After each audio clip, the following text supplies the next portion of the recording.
The Lord be with you. And with your spirit. A reading from the Holy Gospel according to St. Matthew. Glory to you, O Lord. Jesus said to the crowds, "To what shall I compare this generation? It is like children who sit in marketplaces and call to one another. We played the flute for you, but you did not dance. We sang a dirge, but you did not mourn. For John came neither eating nor drinking, and they said, He is possessed by a demon. The Son of Man came eating and drinking, and they said, Look, he is a glutton and a drunkard, a friend of tax collectors and sinners. But wisdom is vindicated by her words." Sisters and brothers, my dear friends, the Gospel of the Lord. Praise to you, Lord Jesus Christ. Our prophet for this Advent season is Isaiah. Isaiah told us in the first reading that the Redeemer is coming and he is going to teach us what is for our own good. And he will lead us on the way that we should go. And if we hearken the commandments of God, napakaganda ng mga promises ng Messiah and Savior. Pakinggan niyo mabuti. Your prosperity would be like a river. Parang ilog. Yung inyong prosperity would be like a river. And your vindication like the waves of the sea. Your descendants would be like the sand, katulad ng promise ni God the Father in Abraham. Their name never cut off and blotted out from my presence. In short, God will forever remember your family and loved ones. Ganyan daw ang mangyayari kapag dumating ang Panginoon. But the condition is we have to hearken or listen, act, live His commandments. Ganyan ang Panginoon para sa isang teacher.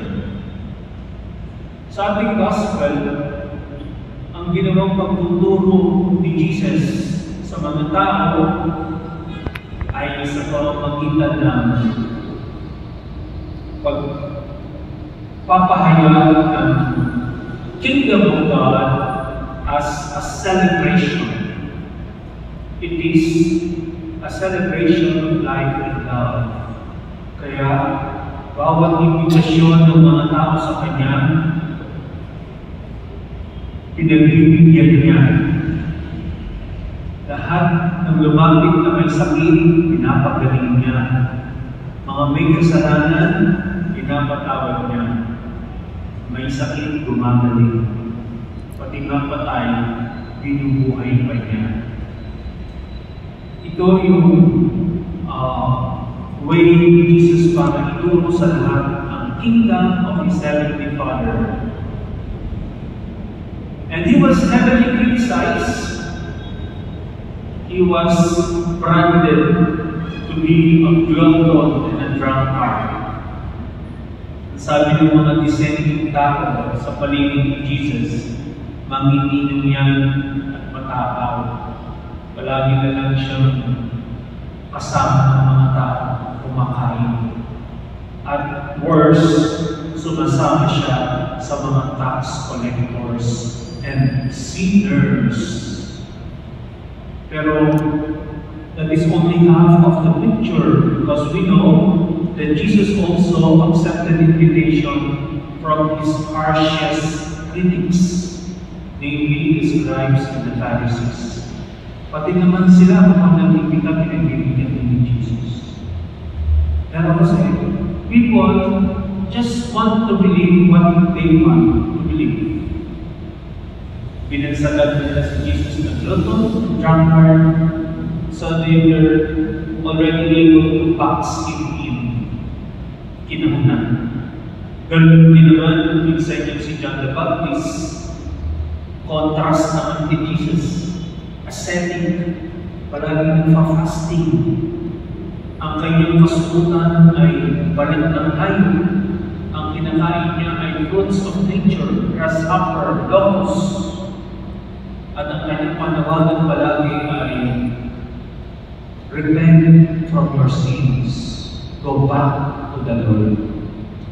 So yung tugtog na masaya, yun ang tugtog na ibinigay ni Jesus. Celebration, meal, sharing of life, healing, forgiveness. Masaya, flute, pero they could not accept Jesus. Kasi nga, they were already set in their mind that Jesus, ito lang siya, glutton, drunkard. On the other hand, pagdating naman kay John the Baptist, ang sabi nila, sira ulo yun. Kasi nasa desert, iba ang style ng pamumuhay, counter-cultural. So hindi rin tinanggap si John the Baptist ng mga tao. Si John the Baptist naman, ang style niya ng proclamation of God's kingdom is yung contemporary, malungkot na musika. Pero ano sabi, nagpatugtog ako ng malungkot na musika, pero hindi naman kayo nanangis. You did not weep. So yung mga nakikinig sa kanilang dalawa, kay John the Baptist at kay Jesus, para sila daw mga bata na naglalaro sa plaza. They are neither here nor there. Sali sa init, sali sa lamig.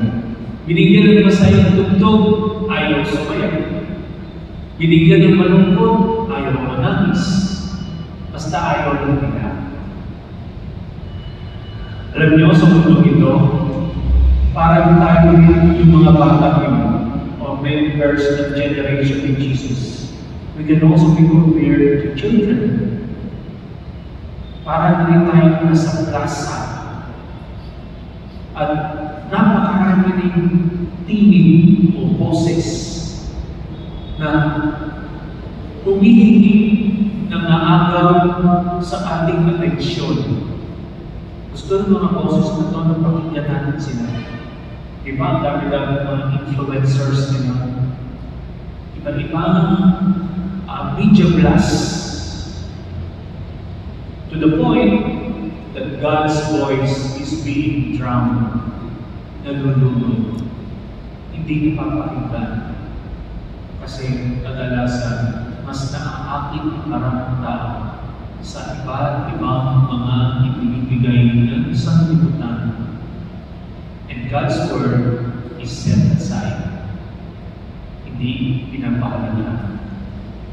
So this is God's way to invite us. Be still, listen, and appreciate God's voice. Especially during this season of Advent, when we are awaiting His coming again into our life. Today we honor Saint Lucy. Her name means light. Looks light. Very appropriate. Kasi sa panahon ito ng Advent, unti-unti sinisindihan yung apat na kandila, unti-unti nagliliwanag ang panahon. Alam niyo ba, Christmas is set on a day kung kailan pagkatapos ng mahabang dilim, nagsisimula na ang mahabang liwanag. At nasa gitna naman si Jesus Christ.